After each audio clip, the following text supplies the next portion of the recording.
প্রবল ঘূর্ণিঝড় আছড়ে পড়তে যাচ্ছে বাংলাদেশ উপকূলে। এতে ব্যাপক ক্ষয়ক্ষতির আশঙ্কা করা হচ্ছে, এমন তথ্য জানিয়েছে আবহাওয়া অধিদপ্তর।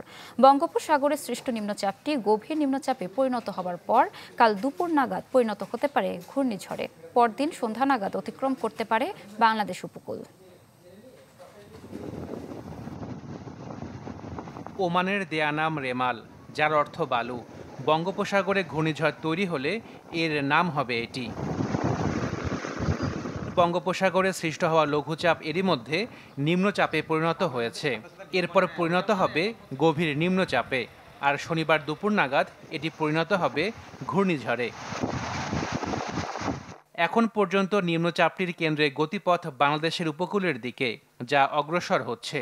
ফলে সম্ভাব্য ঘূর্ণিঝড়টি বাংলাদেশের দক্ষিণ পশ্চিমাঞ্চল দিয়ে উপকূল অতিক্রম করতে পারে।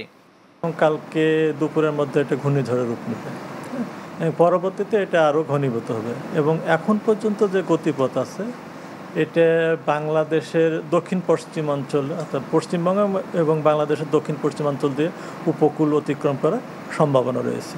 এটা এখন পর্যন্ত যেটা দেখা যাচ্ছে এটা তীব্র ঘূর্ণিঝড়ের আকারে উপকূল অতিক্রম করার সম্ভাবনা আছে। সেক্ষেত্রে ক্ষয়ক্ষতির সমূহ আশঙ্কা আছে। দক্ষিণ পশ্চিমাঞ্চলের জেলা খুলনা, বাগেরহাট ও সাতক্ষীরায় 50 কিলোমিটার বেড়িবাঁধ ঝুঁকির মধ্যে আছে। ফলে বেড়িবাঁধ ভেঙে লোকালয় প্লাবিত হতে পারে। এমন পরিস্থিতিতে উপকূলের মানুষ সম্ভাব্য ঘূর্ণিঝড় নিয়ে রয়েছে আতঙ্কের মধ্যে।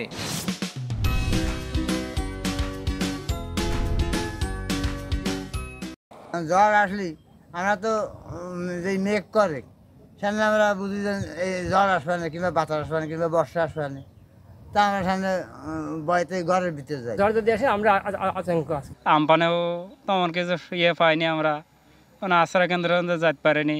আগেতে মাইকিং না হলে কি করবো আমরা। বেড়িবাঁধের অবস্থা খুব ভয়াবহ। প্রতি বছর কম বেশি জল এখানে প্লাবিত হয়। বাংলাদেশে প্রচণ্ডতম ঘূর্ণিঝড় হয়েছিল 1991 সালে। ওই ঘূর্ণিঝড়ে সরকারি হিসাবে মারা গিয়েছিল 1,38,000 মানুষ, আর ক্ষতিগ্রস্ত হন প্রায় 1 কোটি মানুষ। আশেকেন প্রিন্স, চ্যানেল 24, ঢাকা। ঘূর্ণিঝড় নিয়ে আরও জানাতে খুলনা থেকে যোগ দিচ্ছেন সহকর্মী মামুন রেজা। মামুন, আবহাওয়া অফিস এ ব্যাপারে কি বলছে? ঠিক কটা নাগাদ ঘূর্ণিঝড়টি বাংলাদেশ উপকূলে আছড়ে পড়তে পারে?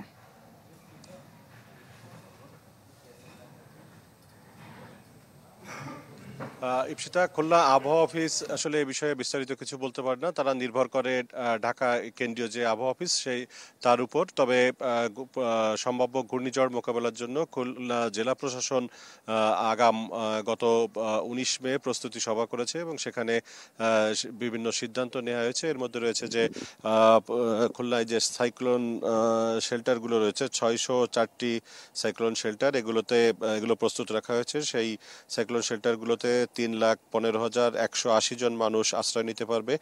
এছাড়া 3টি মুজিব কিল্লা প্রস্তুত রাখা হয়েছে। এগুলোতে 430 জন মানুষ এবং 560টি গবাদি পশু থাকতে পারবে। এর পাশাপাশি 5,280 জন স্বেচ্ছাসেবক প্রস্তুত রাখা হয়েছে।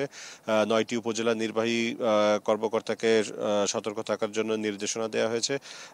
পাশাপাশি সুন্দরবন বন বিভাগ তারা সুন্দরবনের হলদেবুনিয়া এবং মান্দারবাড়িয়া এলাকায় তাদের যে জনবল কর্মরত আছে সেখানে ঝড় হলে ক্ষতিগ্রস্ত হয় এবং তাদের জীবনের ঝুঁকি থাকে। সে কারণে তাদেরকে সতর্ক করা হয়েছে। ঘূর্ণিঝড় আঘাত আনার আগে তাদেরকে পার্শ্ববর্তী কোনো ক্যাম্পে আশ্রয় নেওয়ার জন্য পরামর্শ দেওয়া হয়েছে।